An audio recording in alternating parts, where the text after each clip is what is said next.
ఉభయ గోదావరి జిల్లాలకి ధీటుగా వరిని సేద్యం చేసే చిక్కోల రైతులకు ఆదిలోనే కష్టాల కడగంటలు వర్ణుడు పెడమొక్కం పెట్టడంతో రావడం జరిగింది. వెయ్యి ప్రయాసలు పడి విత్తనాలు వేసినట్టు రైతులు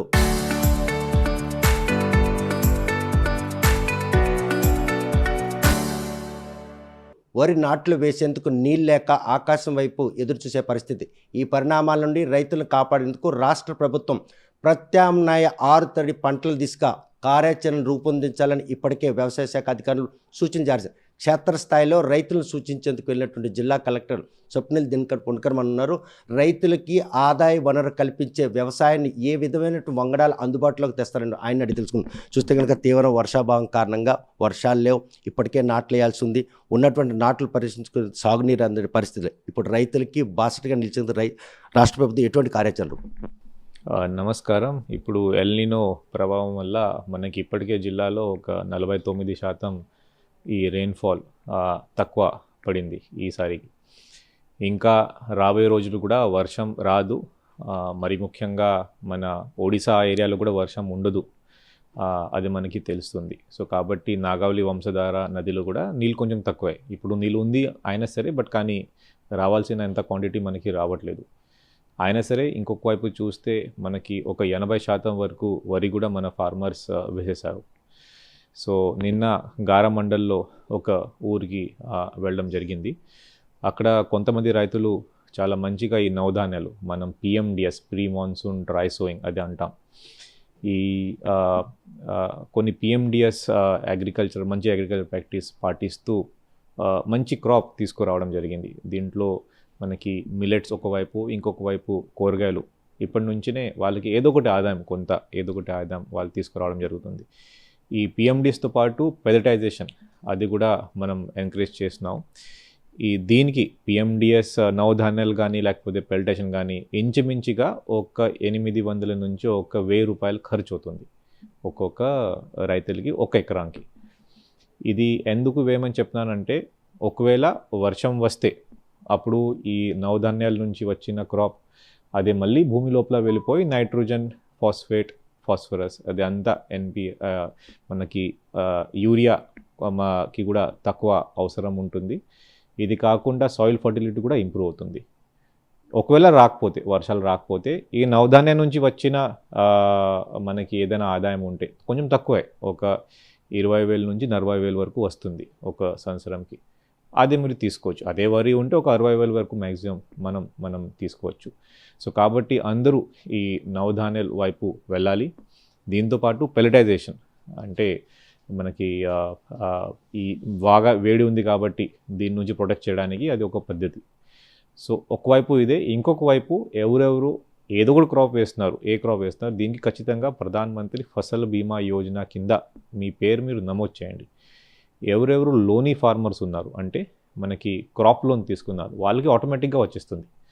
బట్ కానీ ఎవరెవరు లోన్ తీసుకోలేదు అంటే నాన్ లోనీ ఫార్మర్స్ ఉంటారు, వాళ్ళకి ఈ ప్రైమ్ మినిస్టర్ ఫసల్ బీమా యోజన ఆటోమేటిక్గా రాదు.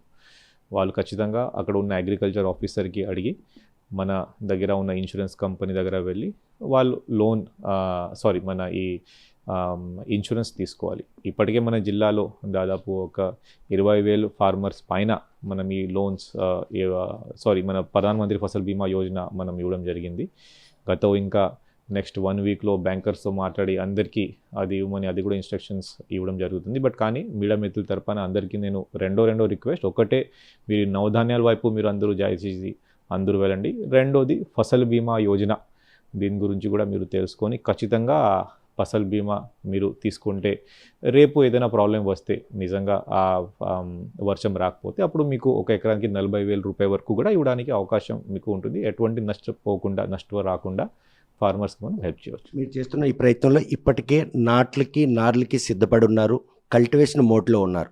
కానీ వాటిని పరిరక్షించుకునే పని తప్ప మళ్ళీ కొత్తగా ఏదైనా ప్రత్యామ్నాయ పంటలు వేయాలనుకుంటే డ్రై ల్యాండ్ అయి ఉంది. ఈరోజు సాగునీరు అందక డ్రై ల్యాండ్ కావడంతో కనీసం వాటిని సేద్యం చేసే అవకాశం లేదు. ఈ తరుణంలో మీరు చెప్పిన సూచన చేసేందుకు రైతులకు ఏమైనా ప్రకృతి సహకరించే అవకాశం ఉందా? ఇప్పుడు డ్రై ల్యాండ్లోనే PMDS చేస్తాం మనం. డ్రై ల్యాండ్లోనే నేను సొంతంగా అక్కడ వెళ్ళి చూస్తే కూడా డ్రై ల్యాండ్లోనే అక్కడ ఏదైనా నీళ్ళు ఉంటే అది ఇది చేయడానికి కూడా లేదు. సో కాబట్టి ఎక్కడెక్కడ డ్రై ల్యాండ్స్ ఉన్నాయి, ఎక్కడెక్కడ మీరు ఇప్పుడు ట్రాన్స్ప్లాంటేషన్ స్టేజ్లో ఉన్నారు, మీరు ట్రాన్స్ప్లాంటేషన్తో పాటు పిఎండిఎస్ కూడా సొంతంగా మీరు దీంతో పాటునే వేసేస్తే బాగుంటుంది. వర్షం వస్తే మంచిది, మనం అదే అనుకుందాం, అదే భావిస్తున్నాం. బట్ కానీ వర్షం రాకపోతే మళ్ళీ ప్రాబ్లం లేకుండా ఉండాలి కాబట్టి పిఎండిఎస్ మోడ్లో అందరూ వెళ్తే బాగుంటుంది. గత ఖరీఫ్కి ఈ ఖరీఫ్కి ఎంత సాగు సేద్యం పెరిగింది? లాస్ట్ టైం కూడా సుమారు 2,70,000 హెక్టార్లు వరిని సేద్యం చేశారు. ఈ సంవత్సరం ఎంత ఎక్స్పెక్ట్ చేశాం? తదనుకున్నటువంటి ఫెర్టిలైజర్స్ కానీ సీడ్ కానీ అందుబాటులో అవుతుంది. సీడ్ అయిపోయింది, ఫెర్టిలైజర్స్ అందుబాటులో ఉన్నాయి. ఈసారి క్రాప్ కల్టివేషన్ పెరిగిందా లేకపోతే లాస్ట్ ఇయర్ డిజిటే కొనసాగు? సో ఈసారి మనం లాస్ట్ ఇయర్ ఈ టైంకి చూస్తే ఆగస్ట్ ఫస్ట్ వీక్ చూస్తే పెరిగింది.